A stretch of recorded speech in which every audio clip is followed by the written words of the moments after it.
We're going to continue to be open arms. This is who we are as a city, and we just need help from the federal government. We're having a great conversation this afternoon with the federal government to figure out how we can get this right. But it is despicable what we're witnessing in Texas.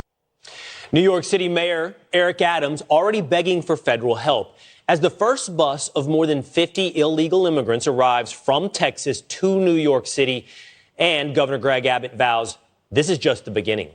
In a statement, the Texas governor insisting, quote, in addition to Washington, D.C., New York City is the ideal destination for these migrants who can receive the abundance of city services and housing that Mayor Eric Adams has boasted about within the sanctuary city.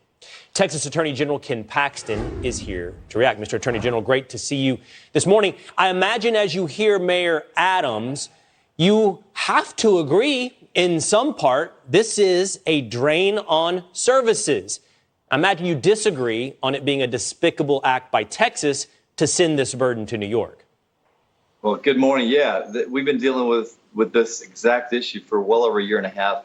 We've dealt with over 1 million immigrants coming into our state. I do believe that the federal government should do something. Not only should they help us, they should enforce the law and stop it from happening. So we've asked for help the entire year and a half. We've gotten none. They are now cooperate. They continue to cooperate with the cartels, and they're leaving all of us in a horrible situation, including now New York City. You know, I would. Mayor Adams isn't entirely wrong to say this is a political act by Governor Abbott to send these illegal immigrants to New York City and to Washington, D.C. It's a statement. Governor Abbott, yourself, Texas, is sending a statement. What is the statement you're sending to New York City and to the federal government? Well, part of it is that we have a significant problem on the border. They're only experiencing a slight bit of this. I mean, it's almost a little inconvenience for them. It's a major problem for us. And so it's just interesting to see some of these mayors who have invited and have created sanctuary cities to suddenly start complaining that they've gotten a few thousand immigrants when we're dealing with millions. So it's kind of a statement of, first of all, fairness and hey, why don't you pay attention to our real problem on the border? You're experiencing just a small part of it. And I think that point is very well illustrated. And then also there's the inconsistency of establishing yourself as a sanctuary city and then decrying those who take advantage of the sanctuary. Yeah, I mean, it's somewhat hypocritical. You act like you really think this is a great idea until it actually affects you. And then when you have to start dealing with the crime and the drugs and the cost of it, in just a small way, suddenly it becomes a real problem. It's not such a great idea, but everybody's great if it's just Texas or Arizona. If it's a border state, it's fine that we're dealing with a massive problem. And then when they're dealing with a small problem, it becomes a real issue.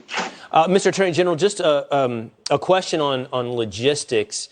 How does this work? I've seen the governor say that all of the migrants that go to New York City are doing so voluntarily. Just how does that work? You ask, and we've seen the video, by the way. I think there's Venezuelans, Central Americans. Hey, who wants to go to New York? And 50 people raise their hand. How does this work? It's just that simple. The governor's not forcing them to go to New York or forcing them to go to Washington, D.C. That's what's kind of ironic about the mayors complaining about. These are people that volunteer, that actually want to go to these places. And yet these mayors have a problem with these volunteers coming to their state, and they start blaming Governor Abbott for the problem. Why don't they deal with the real problem, which is a federal government, Biden administration that will not enforce federal law? Not only that, they tell the cartels, hey, bring as many people here as you can. You'll make a lot of money, and we'll take care of them. What happens next? The Governor Abbott, says this is just the beginning. I think that's right. I think all of these cities, and there may be more, are going to start dealing with just a touch of the problem that we have. And hopefully, all of these cities will start realizing that it's not just border states that are suffering. Now they're suffering, right? Even just to a small degree. They're having to deal with some of the major problems that we're dealing with. Hey, just really quickly, 50, that's the number that arrived yesterday. If this is just the beginning, can you give Mayor Adams any sense of expectation? What kind of numbers could be headed to New York City? Look, it's a volunteer basis, so we never know for sure. But I can tell you this: it's going to keep, as long as the Biden administration encourages the cartels to bring as many people here as possible, those numbers are going to continue to go up, and they're going to be dealing with at least some of the problem that we're dealing with. I would expect it to go on as long as the Biden administration is violating federal law. Attorney General Ken Paxton of Texas, thank you so much for joining us. Thank you. Have a great day.